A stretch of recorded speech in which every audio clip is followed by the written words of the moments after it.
Ottobre 2023, secondo i media. Ottobre 2023 nella realtà.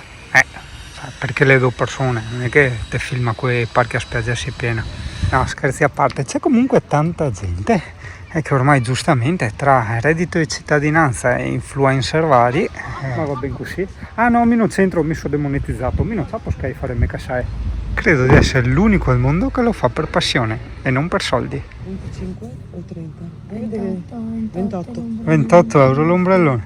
Prima fila. Vabbè. 15 ultima fila, cioè sul marciapiede. Tenerife 2 euro, quindi 28 diviso 2. Aspetta, lo so io. Allora 2, sì. Aspetta che la calcolatrice sta funzionando. 2, 4, Quante volte è 6, più cara 8, Jesolo rispetto a Tenerife per gli ombrelloni? Utilizzo il solare, siamo un po' in ombra. 18. 14. 70 ampere fissi in colonnina. Valvasone è un paesino attaccato a Casarsa della Delizia, che era il paese natale di Pierpaolo Pasolini, e pertanto leggere i suoi testi qui in questi posti ha il suo cacchio di effetto. In una vecchia puntata eravamo andati anche a cercare e l'abbiamo trovata la tomba nel cimitero.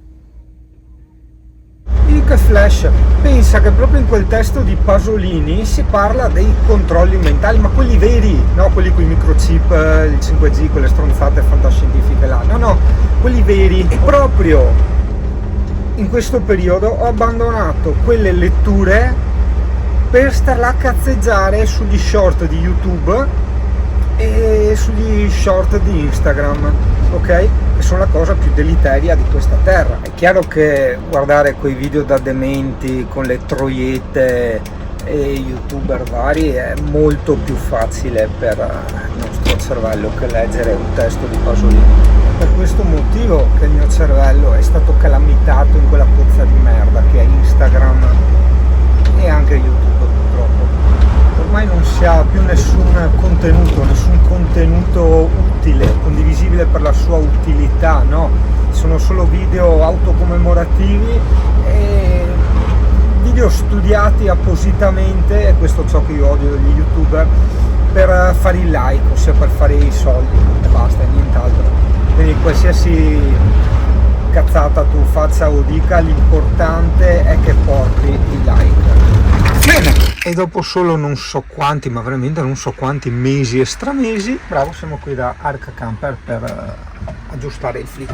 Ventolina, centralina e caffè. Intanto mi bevo anche il caffè della Van Life, cioè chi sogno mi, come bevo sempre le tisane, no? Mi brucerà un fiosto, mi anche mi. Nel frattempo mi hanno aggiustato una cerniera della porta che era storta, mi stanno fissando un tubo dietro che è quello che mi sveglia di notte perché fa rumore, pensate come che fate sti frighi. Abbiamo cambiato la centralina e l'errore lo dà ancora, porca è quella troia. Inizia ben risolto, funziona. È proprio bravo, è come Singano, che non è che fa tanto le cose per passione, diciamo, ma proprio la passione è fare le cose come Dio comanda, porca puttana. Tipo per il discorso del frigo che faceva rumore perché c'erano dei pezzi che toccava con le vibrazioni, mi ha fatto una staffa artigianale, ok, in modo tale da fissare il tutto e scaricare le vibrazioni e non fa più rumore. E adesso cavolo il frigo è silenziosissimo, sembra spento, però vedi se era un altro ti pare di fare la staffa artigianale. Questo non tanto per lodare quelli di Arca Camper che per carità sono stati gentili, sono stati bravissimi, ma per lodare il modus operandi, il modo di lavorare, Dio caro, il fatto di continuare di fare le cose come le facevamo noi italiani un tempo, ossia a regola d'arte. Per quello un tempo il nostro artigianato era famoso, che poi per carità dico sempre non voglio insegnare la vita a nessuno, ma quando tu tieni questo atteggiamento giorno dopo giorno poi la tua vita cambia automaticamente, nel senso cambiano i tuoi modi di operare nella quotidianità, cambia l'atteggiamento, conseguenza cambiando l'atteggiamento, il modo di porsi di fronte ai problemi eccetera eccetera, cambiano anche le tue qualità, le tue, come si chiamano? Vabbè, le tue competenze, diciamo, no? E pertanto nel giro di poco, così continuando, vedrai che anche tu diventi secondo nessuno, porca puttana. Come dico sempre ai miei clienti, è la verità. Nella mia zona, e prendo anche 3 province, Singano non è secondo proprio a nessuno nel suo lavoro. Dopo fuori sì, per carità, mi mangiano in testa di brutto anche.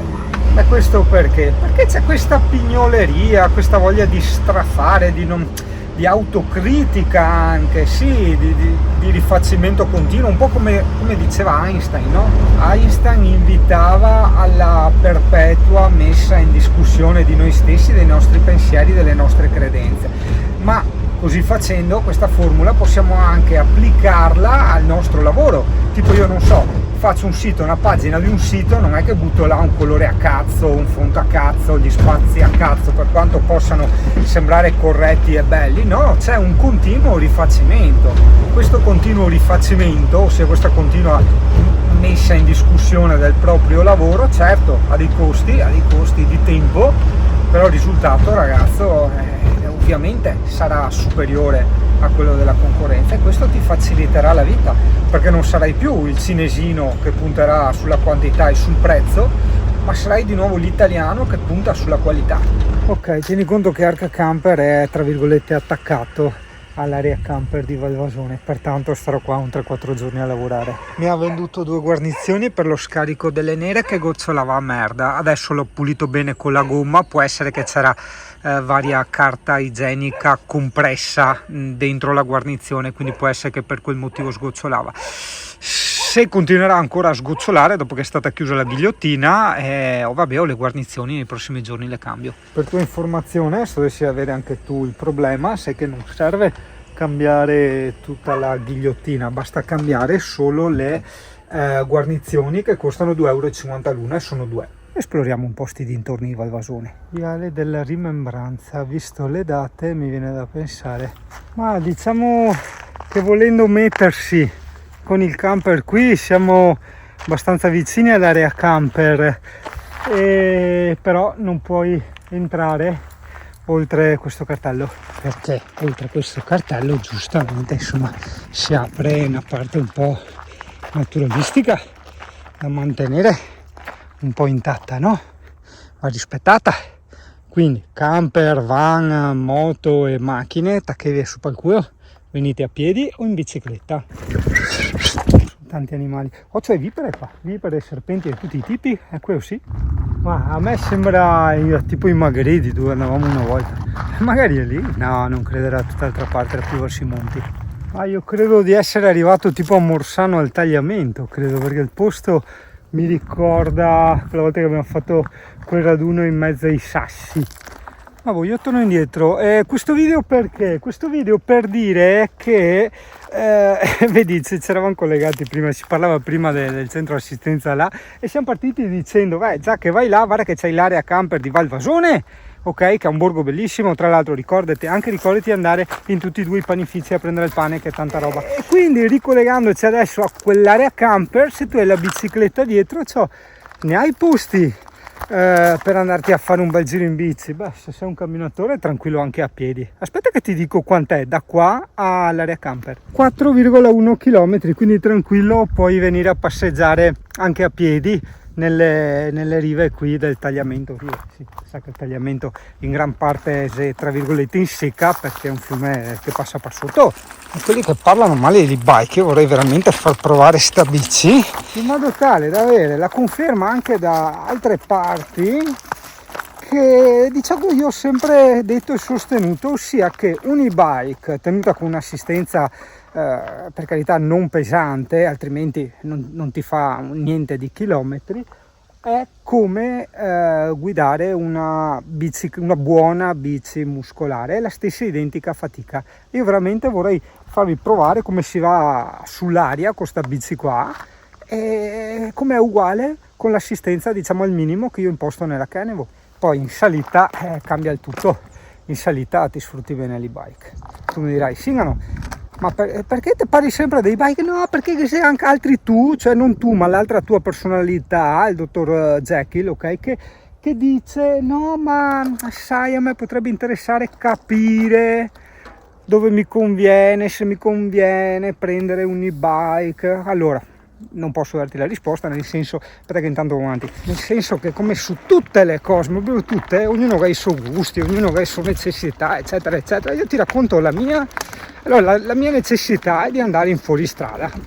Nel fuoristrada così, guarda, così che tu vai con una muscolare, un e-bike non cambia niente. Ma se vai nell'erba alta o nei sassi alti, lì può appesantirsi la pedalata e allora vai molto meglio con l'e-bike. Bello fare i video mentre sono così con una mano sola in equilibrio dentro i sassi, eccezionale. Un'altra cosa, soprattutto, quella era la meno importante, la più importante, non è il discorso della durata, perlomeno se uno è un po' allenato, la durata in termini di tempo è uguale su tutte e due le bici. Forse fai un po' più di chilometri con l'e-bike, ok, con la stessa fatica ma poca roba. Mentre in salita, porca puttana, in salita cambia tutto, ok? Pensa a te, prova a immaginare una salita di un sentiero in montagna, quindi sia fuoristrada che salita, ma salita anche tosta. Lì te la godi l'e-bike, lì te la godi veramente tanto, perché riesci a fare tanti chilometri di quella salita. È una figata assurda, soprattutto perché dopo c'è la discesa. Ascolta, qua dove era? A sinistra o a destra? A sinistra, vedi a non usare il navigatore, cioè riutilizzi un attimo il senso orientamento, il quale adesso non entro troppo nello specifico perché non voglio dire sciocchezze, però a grandi linee ti posso assicurare che il senso dell'orientamento va a utilizzare una parte del cervello, un'area del cervello che è utile anche ad altre funzioni. Pertanto l'utilizzo di questi navigatori satellitari va a danneggiare, o meglio atrofizzare quell'area del cervello, la quale però poi mette in difficoltà anche altre funzioni. E te mi dici, sì, ma queste altre funzioni? Non mi ricordo io. Sono finito in una cava. Ok, sono arrivato a questa cava qui, ma di là all'infinito non riesco più a ricongiungermi, anche perché la stradina che dovrei fare viene divisa dall'acqua, io non ho voglia di guardare. Ok, ho guardato le mappe vista satellite, se non mi arrestano adesso dovrei entrare per dentro la cementeria e uscire. Speriamo che i cancelli siano aperti, se no torno indietro e rifaccio la stessa strada. Ok, ho trovato l'attraversamento, si può entrare, non so se si può uscire. Il trucco è nonchalance, il termine tecnico è far finta de pommi.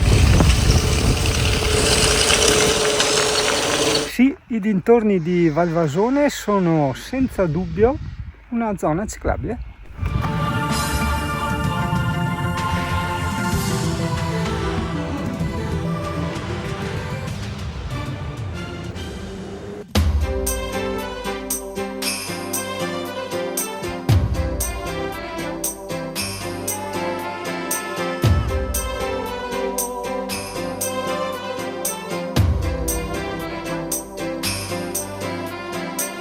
Non so aspettarti più di tanto, ogni minuto mi dà l'istinto di cucire il tempo e riportarti di qua.